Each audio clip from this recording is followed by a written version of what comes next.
Salut tout le monde, j'espère que vous allez bien. Je suis ravie de vous retrouver aujourd'hui pour vous présenter mes favoris du moment. Donc je vais vous parler musique, je vais vous parler séries, jeux vidéo, jeux de société ou encore d'un beau livre. Donc et bien sur ce, j'espère que cette vidéo va vous plaire et je vais commencer tout de suite avec la partie playlist musique du moment.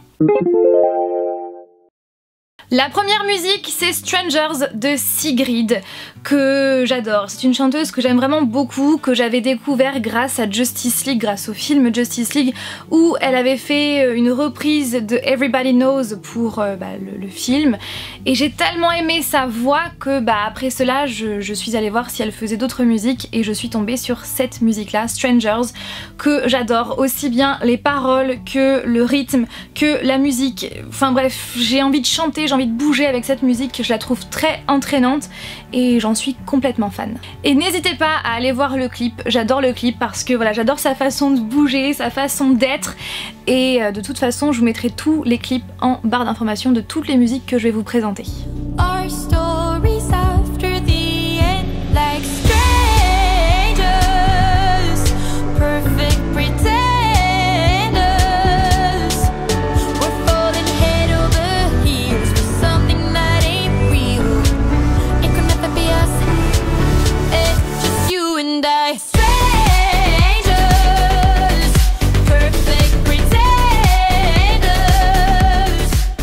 La deuxième musique, c'est encore une musique qui se prénomme Strangers, mais cette fois-ci chantée par Tove Lo. Tove Lo, c'est une chanteuse que j'adore depuis très longtemps, ça fait pas mal d'années que je suis son actualité et que j'adore écouter ses musiques. Je suis devenue fan de cette musique, du rythme, des paroles, de tout en fait. Et vraiment, je vous invite à l'écouter et du coup, je vous laisse avec un petit morceau. You're my stranger in the dark.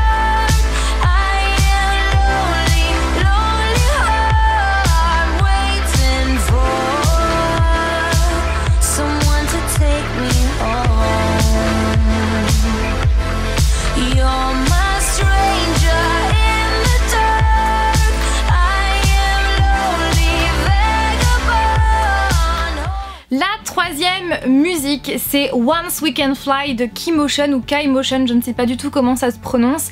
Cette musique là, vous l'avez forcément entendue à la télé si vous regardez la télé, puisque elle passe dans la publicité de la dernière Clio, je crois, de Renault.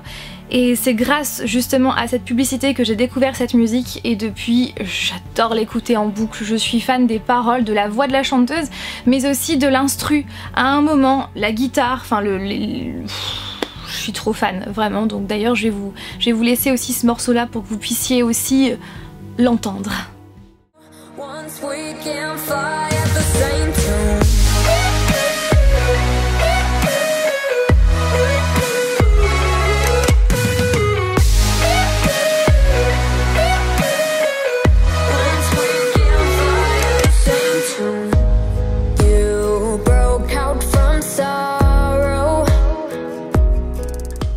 Autre musique, c'est Living Off the Land qui fait partie du dernier album de Justin Timberlake. Je n'ai pas encore eu l'occasion d'écouter tout son album, mais en tout cas ce que je peux vous dire pour le moment c'est que j'adore cette musique Living Off the Land.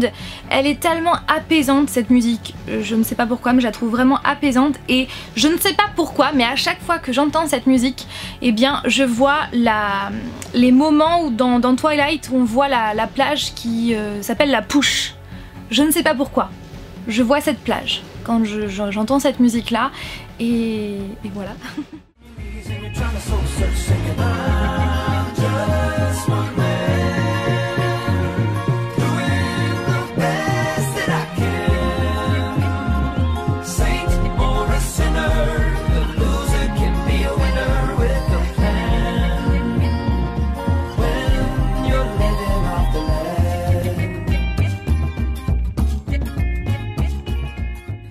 En ce moment j'adore écouter la musique Sick Boy de The Chainsmokers, je suis fan d'ailleurs de ce qu'ils font et cette musique là qui n'est pas la dernière mais l'avant-dernière, puisque depuis ils ont sorti une autre musique que je n'ai pas encore écoutée.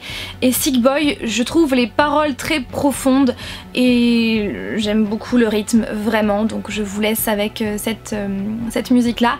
Et sachez que je ne vais pas vous mettre la musique normale chantée vraiment par le chanteur, mais une cover, voilà, de cette musique là, Sick Boy, avec ma voix. Donc j'espère que ça va vous plaire, soyez vraiment indulgents et indulgentes parce que je ne suis pas du tout chanteuse, mais j'avais envie de faire cette petite cover pour cette vidéo. From the east side of America, we would choose pride of a character, and we can pick side, but this is us, this is us, this is. I live on the west side of America, where the spirit lies into fairy dust, and we can pick side, but this is us, this is us, this is. Et pour terminer, en ce moment, j'adore écouter en boucle le dernier album de Fall Out Boy qui s'intitule Mania.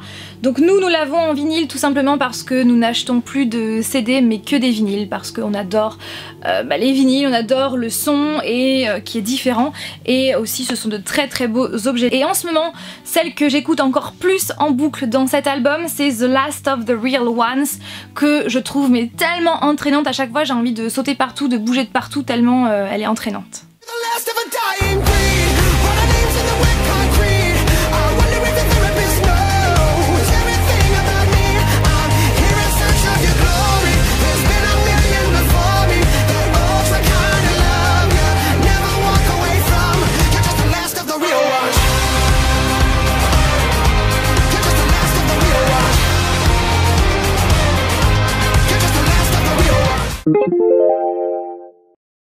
Je vais maintenant vous parler d'une série. Cette série, en fait, je l'ai découvert vraiment par hasard sur Netflix.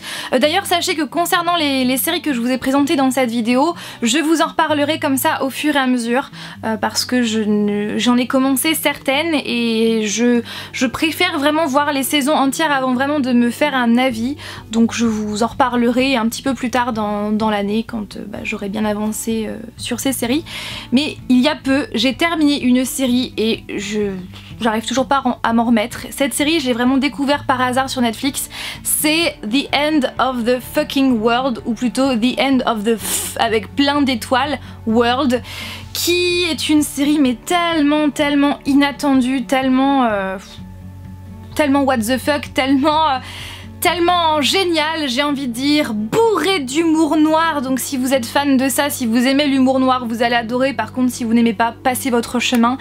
Cette série, franchement, elle est tellement inattendue parce que à chaque fois, à chaque épisode, il se passe quelque chose de très inattendu, et à chaque fois on se dit non, il peut pas se passer plus pire, mais en fait si, il se passe quelque chose de pire après, et il y a un effet boule de neige et ça s'arrête pas, enfin si, au dernier épisode, mais parce que c'est le dernier épisode bien évidemment, j'espère, en tout cas je croise les doigts qu'il va y avoir une saison 2, mais c'est... voilà. C'est une série qui est juste top. Donc c'est l'histoire de deux adolescents. Donc tout d'abord James qui a 17 ans, qui vit chez son père, donc seul avec son père qui est veuf. Et il se qualifie comme étant un psychopathe. Voilà, super. Et il rêve de tuer un humain. De tuer un humain, oui, c'est très bizarre, très étrange. Et un jour il va se lier d'amitié avec Alyssa. Alyssa, c'est une jeune fille de 16 ans qui rêve de partir de chez elle, de changer de vie, parce qu'elle en a marre de sa famille, elle en a marre de sa vie. Donc c'est pour cette raison qu'elle va demander à James de partir avec elle. Donc ils vont partir tous les deux dans un espèce de road trip, sauf que Alyssa veut partir pour elle aspire à une nouvelle vie, sauf que James lui veut la tuer, c'est son but. Donc je ne vous en dis pas plus, mais il va se passer plein de choses, c'est juste hallucinant. Et si vous avez plus de 16 ans, parce que oui, cette série est interdite aux moins de 16 ans, parce que y a quand même des choses, je pense, enfin c'est même sûr, qui peuvent choquer les plus jeunes. Regardez cette série parce qu'elle est, elle est vivifiante, j'ai envie de dire, ouais. Parce que c'est très atypique, très original et très inattendu. Je vais maintenant vous parler d'un livre. Ce livre-là, je ne veux pas en fait vous le présenter dans un update lecture, tout simplement parce que je ne compte pas le terminer pour le moment, mais je ne peux pas attendre de le terminer pour vous en parler, parce qu'il est vraiment top et je ne veux pas... Je prends mon temps en fait pour le terminer parce que j'ai pas envie de... J'ai envie de, comment dire, de faire durer la chose. Donc ce livre-là, c'est Harley Quinn, l'histoire des membres d'une nouvelle icône, texte d'Andrew Farago et avant-propos de Paul Dini qui a donc créé Harley Quinn. C'est un livre qui m'a été offert par Flavien à Noël et je t'en remercie encore. Vous le savez, Harley Quinn et moi, c'est une grande histoire d'amitié, n'est-ce pas, hein, je l'ai à vie dans la peau. Je suis fan de ce personnage-là et ce livre-là, c'est une biographie de Harley Quinn, du début de sa création jusqu'à maintenant dans les DC Rebirth, dans la Suicide Squad également, et il est génial, vraiment il est génial. Il y a plein d'informations que je ne connaissais pas, mais aussi plein d'informations que je connaissais parce que c'est quand même un de mes personnages préférés, donc j'en sais quand même pas mal de choses sur elle. Mais voilà, il y a plein de planches, plein de dessins comme ça par-ci par-là qui sont juste vraiment canon.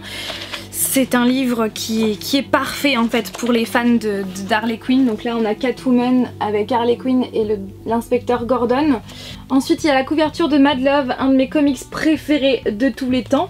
Et ce que j'adore c'est qu'en dessous de cette dust jacket, vous avez Harley Quinn qui tire la langue. Et ouais, je suis vraiment fan de ce livre et comme justement je veux pas le terminer tout de suite, je prends mon temps. Parlons maintenant jeux vidéo parce que oui, peut-être que vous ne le savez pas encore, mais je joue à des jeux vidéo. D'ailleurs, je fais de temps en temps des gameplays sur la chaîne. J'essaye de jouer le maximum possible à des jeux vidéo, mais c'est vrai que comme je suis fan de plein de choses, que je fais plein de choses dans mes journées, c'est quand même assez compliqué de jouer à des jeux vidéo, mais j'essaye de trouver du temps. Et en ce moment, depuis même pas mal de temps, je me suis remise à jouer à un jeu qui est l'un de mes jeux préférés de tous les temps d'ailleurs. Et pourquoi je me suis remise à jouer ce jeu, c'est parce que je sais que le 5 va sortir dans très peu de temps, donc à la fin du mois de mars. Et comme je suis tellement impatiente, n'est-ce pas, et bien je joue au 4e. Donc il s'agit de Far Cry 4, que je surkiffe, vraiment que je surkiffe, parce que... Surtout parce qu'il y a Pagan Min, voilà, personnage que j'adore. Dans ce jeu, vous vous retrouvez à Kyrat, une ville qui est située pas très loin de l'Himalaya. Et vous vous retrouvez en plein cœur d'une guerre civile qui vise à renverser le tyran Pagan Min. Et le but, c'est de faire reculer ses troupes et vous allez... il va se passer plein de choses et c'est vraiment un jeu où vous tirez vous tuez des gens avec des pistolets, donc sachez que c'est des jeux de guerre. Et voilà, vous avez arsenal explosif, véhicules et vie sauvage seront tes armes pour survivre dans un univers où tout peut arriver. Et ce que j'aime aussi, c'est que dans ce jeu, vous avez des choix à faire et vous avez des cinématiques différentes. Donc bien évidemment, je les ai toutes faites, mais j'aime bien les refaire. Voilà, et donc je sais pas, j'ai dû y jouer au moins... je ne sais combien de fois à ce jeu et là je suis encore en train d'y jouer tellement j'aime ce jeu d'amour et j'ai tellement hâte que le 5 sorte, donc il va sortir fin mars si ça peut vous intéresser. Et ce qui est sûr et certain, c'est qu'une fois que je l'aurai en ma possession, je ferai des gameplays sur la chaîne. Maintenant que je vous ai parlé de jeux vidéo, je vais vous parler de jeux de société. Alors c'est la première fois que j'en parle sur la chaîne parce que c'est vrai qu'avec Flavien on y joue vraiment très peu, mais ce jeu là il est juste dément, il est juste génial et je voulais absolument vous en parler. En fait ce jeu là je l'ai découvert il y a plus d'1 an sur la chaîne de Et pourquoi pas Colline, sauf que à ce moment là il était assez difficile à trouver sur internet mais également en magasin, donc je l'avais mis de côté dans ma tête, voilà. Et il y a quelques temps j'y ai repensé. Je suis allée voir sur Amazon et il était enfin sorti. En plus il y avait différentes éditions, donc du coup j'ai craqué et j'ai pris donc l'édition française qui est juste là et j'ai pris l'édition fantastique. Donc avant de vous parler des différentes éditions, de quoi ça parle? Donc celui-là c'est le jeu vraiment de base qui est sorti en tout premier, donc c'est l'édition française, donc c'est le numéro 1. Et le but c'est que vous avez 50 énigmes lugubres. Donc c'est pour ça aussi que ça s'appelle Black Stories, donc 31 crimes, 49 cadavres, 11 meurtriers, 12 suicides et un repas fatal. Voilà les ingrédients des 50 histoires énigmes que l'on vous propose.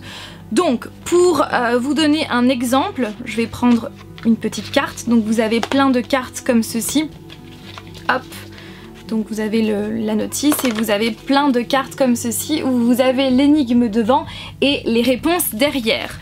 Par exemple, avec cette carte qui s'intitule l'interrupteur, donc un homme vivant dans un immeuble isolé allume la lumière chaque soir avant de se mettre au lit. Un matin, en écoutant la radio, il sort soudainement en courant et se jette à la mer. Voilà l'énigme et à vous de poser des questions au maître du jeu qui connaît la réponse. Donc il faut poser des questions où le maître du jeu peut répondre par oui ou par non. Donc par exemple, l'homme, est-ce qu'il vivait seul? Donc après c'est le maître du jeu qui doit répondre par oui ou par non et c'est comme ça que vous avancez vers la solution. Ce jeu est génial en fait, il est vraiment génial, très lugubre, mais vraiment génial parce qu'on se creuse la tête. Ça va de 2 à 25 joueurs, 14 ans et plus, et ça va de 2 à 30 minutes, mais 30 minutes j'ai envie de dire que par moment ça peut aller au-delà. Et le seul inconvénient, je dirais, ce qui est dommage, c'est qu'il n'y a pas marqué sur les cartes le niveau de l'énigme, parce qu'il y a des énigmes qui sont plus simples que d'autres et ce n'est pas marqué, donc c'est un petit peu dommage, mais sinon vous allez passer un bon moment. Et donc moi j'y joue avec Flavien et on adore, vraiment on adore. Et on n'a pas encore tout fait hein, les 50, on a dû en faire une dizaine je crois sur les 50 pour le moment. Et nous avons également l'édition fantastique parmi plein d'autres éditions qui existent. Il y a l'édition Mort de rire 1 et 2, l'édition Fait vécu, l'édition C'est la vie, l'édition Musique d'enfer qui relate des vrais morts en fait dans le domaine de la musique. Il existe également l'édition cinéma qui relate les décès au cinéma dans les films. Et voilà, je crois que c'est tout. Et donc il y a également l'édition fantastique. L'édition fantastique qui parle de vampires, d'extraterrestres, de gnomes, de fantômes, de dragons, etc. Et si vous me suivez sur la chaîne, vous savez que j'aime tout ce qui est fantastique, donc c'était pour moi une évidence que je prenne cette édition là, même si j'ai longtemps hésité avec l'édition Musique d'enfer et l'édition cinéma, mais on va les prendre, c'est sûr et certain, dans quelques temps, bon, une fois qu'on aura bien avancé dans ces deux jeux là. Donc pour vous montrer, donc pareil, il y a la notice et donc il y a toutes les énigmes là. Donc celle-ci je l'adore en fait, c'est celle que on a fait récemment et pour le moment c'est ma préférée. C'est donc Van Helsing est mort, il gît à côté d'un cercueil dans une des salles du château, les rideaux sont grands ouverts. À vous de vous débrouiller, à vous de poser des questions au maître du jeu afin de trouver la solution. Et c'est l'une de mes préférées parce qu'il y a Van Helsing, personnage que j'adore, et bah bien évidemment c'est dans le domaine des vampires. C'est vraiment très sympa et on passe un bon moment, même si ça reste quand même des énigmes lugubres. On passe un bon moment, franchement c'est très original comme jeu. Voilà tout le monde, j'espère que ma vidéo vous a plu. Comme toujours, n'hésitez pas à réagir en commentaire, à me dire ce que vous avez pensé de cette vidéo et à partager vous aussi vos favoris du moment, je suis vraiment très curieuse. Et n'hésitez pas aussi à partager votre playlist du moment. Je vous fais tout plein de bisous et je vous dis à dimanche prochain pour une nouvelle vidéo. Bye!